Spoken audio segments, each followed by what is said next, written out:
Hello everyone, we have started chapter number 16 Rural Development and Employment Guarantee Scheme। तो आज का topic था हमारा main features of implementation of the scheme. तो कल हमने देखा था यहाँ पे नरेगा एंड मनरेगा के बारे में, तो अब उसके जो फीचर्स हैं वो क्या हैं वो देखेंगे आज हम इस वीडियो में। ठीक है, तो यहाँ पे सबसे फर्स्ट देखना प्रोसीजर टू प्रोक्योर वर्क कि इस स्कीम के में काम जो है वो कैसे मिलता है।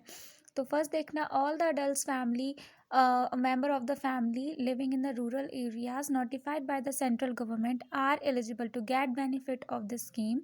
तो इस स्कीम में रूरल एरियाज़ में रहने वाले जो फैमिली के अडल्ट मेंबर्स होते हैं, अडल्ट मेंबर्स मतलब जो 18 ईयर्स से अबव वाले मेंबर्स होंगे, उनको क्या मिलता है, इस स्कीम का बेनिफिट मिलता है। तो इसमें क्या किया जाता है, under the scheme of family shall be eligible to get work for 100 days in one financial year. तो यहाँ पे 100 डेज़ का क्या मिलता है, एम्प्लॉयमेंट मिलता है एक फैमिली को, किसमें, एक फाइनेंशियल ईयर में 100 डेज़ का एम्प्लॉयमेंट मिलता है। According to the availability of works employment the 100 days work में be divided among all the adult workers of the family. तो यहाँ पे क्या किया जाता है, 100 डेज़ में जो भी वर्क है वो क्या कर दिया जाता है, उन फैमिली मेम्बर्स के बीच में क्या किया जाता है, डिवाइड किया जाता है। मतलब जितने लोग एलिजिबल होंगे वहाँ पे उनको क्या किया जाएगा, काम दिया जाएगा। जिस भी फील्ड में जो भी काम जो है उस पर्टिकुलर टाइम पे क्या होगा, अवेलेबल होगा। और उसमें shall be this all the adult members of the registered family.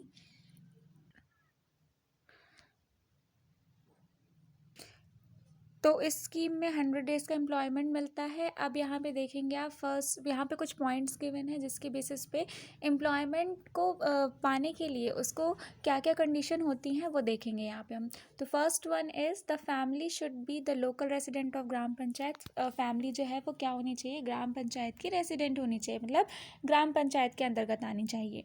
दूसरा है the family should be registered in the local gram panchayat. Family को ग्राम पंचायत में रजिस्टर होना की एक प्रूफ हो कि हाँ वो उस पर्टिकुलर ग्राम पंचायत के क्या हैं, वो लोग रेसिडेंट है, निवासी हैं, वो क्या होना चाहिए, वहाँ पे रजिस्टर होना चाहिए। Third one is the family should obtain the job card from the gram panchayat. Family के पास में ग्राम पंचायत के थ्रू इशू किया गया क्या होना चाहिए, जॉब कार्ड होना चाहिए। जैसा कि आपको यहाँ पे बना दिख रहा है, कुछ ऐसा ही जॉब कार्ड जो है वो ग्राम पंचायत क्या करती है, इशू करती है फैमिलीज़ के लिए।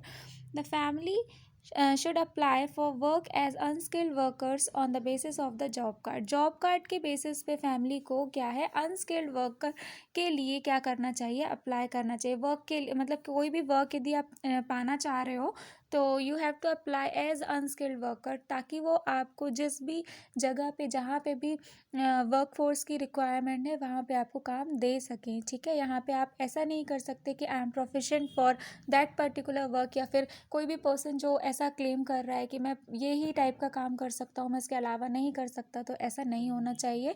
तो जो भी काम आपको मिल रहा है you have to do that work only. Okay, fifth one is the family should be ready to work as unskilled labour. तो क्या है, फैमिली जो है वो तैयार होनी चाहिए अनस्किल्ड लेबर के जैसे वर्क करने के लिए, ताकि कहीं पे भी कुछ भी कंस्ट्रक्शन वर्क चल रहा है ना, या फिर इस टाइप का कोई क्लीनलीनेस रिलेटेड कोई वर्क है तो उसमें भी यदि आप काम दिया जाता है तो वो करना पड़ेगा।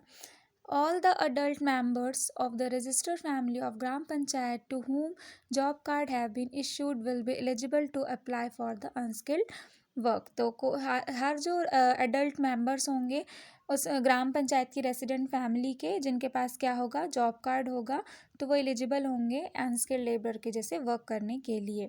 ठीक है, तो अब देखेंगे जॉब कार्ड के क्या क्या यहाँ पे कैरेक्टरिस्टिक्स हैं, क्या क्या इसके फीचर्स हैं। तो देखना, first one is a job card is issued to the registered families in which all the information related to the family is given. तो इस जॉब कार्ड में क्या होता है, जितनी भी इंफॉर्मेशन होती है जो फैमिली उसको उसके लिए अप्लाई कर रही है, जिसने रजिस्ट्रेशन किया है, वो सारी क्या होती है, गिवन होती है।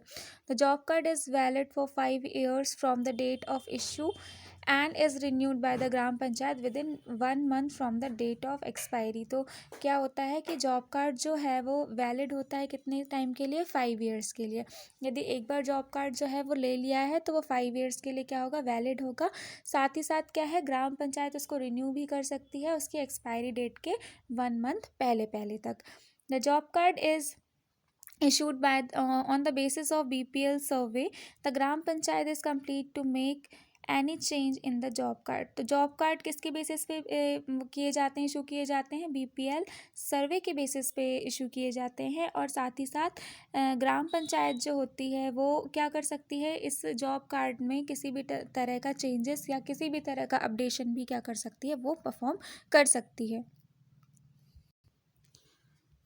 Next one is if card is lost or multilated in a new card can be obtained on the payment of the prescribed fees. तो यदि क्या होता है, अब क्या करना है, किसी का कार्ड जो है वो क्या हो गया है, वो खो गया है, वो गुम गया है, और या फिर क्या करना है, उसको उसमें कुछ चेंजेस करवाने हैं. तो ये ऐसा हो सकता है, ऐसा पॉसिबल है. उसके लिए आपको कुछ अमाउंट जो फीस के लिए जो प्री डिसाइडेड होगा वो क्या करना पड़ेगा, वो हमें पे करना पड़ेगा. ठीक है. अब देखो facilities provided on work sites. तो जहाँ पे काम दिया जाता है उस जगह पे क्या क्या आपको फैसिलिटी जो है वो प्रोवाइड की जाएंगी. तो देखना है यहाँ पे, the certain facilities are provide to workers at the site of work started under the employment guarantee scheme. तो एम्प्लॉयमेंट गारंटी स्कीम के अंदर जो भी फैसिलिटीज़ दी जाएंगी वर्कर्स को साइट पे, मतलब जहाँ पे आपको काम प्रोवाइड किया गया है उस जगह पे, तो क्या क्या फैसिलिटीज़ होंगी. First one is safe drinking water and shelter for rest. तो पीने के लिए पानी जो होगा वहाँ पे अवेलेबल होगा, साथ ही साथ शेल्टर होगा कि जहाँ पे कुछ देर के लिए आराम किया जा सके. Second one is first aid facilities and the medicine in case of injury, accident and sickness.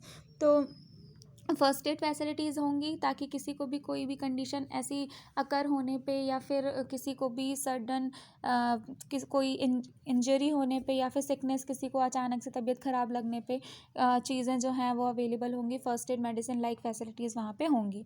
Third one is there are 5 और more children below 6 year of age with the working women. Separate women worker shall be entrusted the job for looking after such childrens. तो यदि ऐसा होता है कि कई women workers को यदि वहाँ पे काम मिला हुआ है और उनके साथ में यदि कैसे हैं 6 साल से छोटे जो हैं बच्चे हैं, तो उनको उनकी देखभाल के लिए वहाँ पे एक अलग से वुमेन वर्कर को क्या किया जाएगा, वहाँ पे उसको वर्क दिया जाएगा ताकि वो उनके बच्चों की क्या कर सके, देखभाल कर सके. ठीक है. मतलब वो लेडीज़ जो अपने बच्चों को साथ में लेके जा रही हैं, जिनके बच्चों की एज कितनी है, 6 ईयर से बिलो है, तो उनकी देखभाल के लिए अलग से एक वुमेन को ही क्या किया जाएगा, वहाँ पे काम दिया जाएगा उस जॉब साइट पे. Okay. Fourth one is if a worker is injured during the work necessary facility for treatment and in case of physical disability और death during the work compensation is given.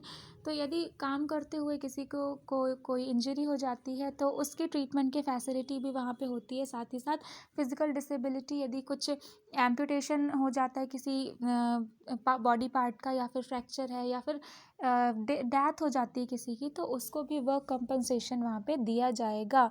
ठीक है. Work compensation दिया जाता है, मतलब मुआवजा दिया जाएगा उसके लिए कि ऐसा जो हो गया है काम को करते हुए, तो उसके लिए कंपनसेशन जो है वो भी, उसकी भी यहाँ पे ध्यान रखा गया है. ठीक है. अब unemployment allowances, let's see next topic, unemployment allowances. तो क्या होता है, दैट मीन बेरोजगारी भत्ता. ठीक है. If a person doesn't get within 15 days from the date of application he she entitle to unemployment allowance. तो देखना यहाँ पे ये लाइन जो है मैंने हाईलाइट की हुई है, तो इम्पॉर्टेंट है. तो यदि क्या होता है, किसी पर्सन ने वहाँ पे क्या किया है, अप्लाई किया है वर्क के लिए, और उसको उसके डेट ऑफ एप्लीकेशन के 15 दिन में यदि काम नहीं मिलता है, तो वो उसको क्या दिया जाएगा, अनएम्प्लॉयमेंट अलाउंस दिया जाएगा. ठीक है. कि मतलब कि एक टाइप का ये भी क्या हो गया, एक टाइप का कंपनसेशन, की मतलब हम आपको काम नहीं दे पाए तो उसकी हम क्या करेंगे, भरपाई करेंगे. But the aggregate amount of unemployment allowance and the minimum wages already paid to the family will not exceed an amount which is equals to 100 days minimum wages. तो ये जो अलाउंस है जो दिया जाएगा, ये कभी भी उससे ज़्यादा नहीं होगा जो 100 डेज़ के लिए मिनिमम वेजेस डिसाइड हैं. सपोज दैट यदि 100 दिन के काम के लिए जस्ट एन एग्जांपल, यदि 5000 का वेजेस जो है वो डिसाइड है, या फिर जितना भी वेजेस डिसाइड है, तो ये जो अनएम्प्लॉयमेंट अलाउंस है ये उससे हमेशा कम ही होगा, उससे ज़्यादा नहीं होगा. ठीक है. ये ध्यान रखना आप. फिर नेक्स्ट है a person who has apply for the work does not do the entrusted work and does not present him or herself on the work within 15 days and remain absent for the week or more than a week in 1 month without the permission of the implementing agency, such person shall not be entitled to employment allowance for the period of 3 months. तो क्या होगा कि यदि कोई person जिसको काम मिल चुका है और वो क्या करता है, वो वर्क साइट पे नहीं जाता है 15 डेज तक, और या फिर क्या करता है, वो उसने काम करना शुरू कर दिया और उसके बाद फिर वो बिना किसी प्रायर इन्फॉर्मेशन के 1 मंथ अप्रॉक्स के टाइम के लिए क्या हो जाता है, एब्सेंट हो जाता है। ठीक है, तो किसी भी पर्टिकुलर मंथ में वो क्या होता है, यदि वो क्या होता है, देखो यहाँ पे लिखा हुआ है for a week, absent for a week और for more than a week in a month. तो यदि वो क्या होता है कि किसी एक हफ्ते के लिए या फिर more than a week in a month, एक मंथ में एक हफ्ते से ज़्यादा के लिए यदि बिना परमिशन के क्या होता है, एब्सेंट होता है, तो ऐसे पर्सन को किसी भी टाइप के एम्प्लॉयमेंट अलाउंस के लिए एंटाइटल नहीं किया जाएगा, मतलब उसको किसी भी टाइप का अलाउंस जो है वो नहीं दिया जाएगा। ठीक है, 3 महीनों के लिए तो उसको किसी भी टाइप का अलाउंस नहीं मिलेगा, क्योंकि ये क्या है, वो उसकी खुद की केयरलेसनेस है और वो क्या है, यहाँ पे क्या रहा है, एब्सेंट रहा है अपने वर्क से। ठीक है, तो चलो next we will continue with job role of ग्राम पंचायत, जनपद, district and state level institution.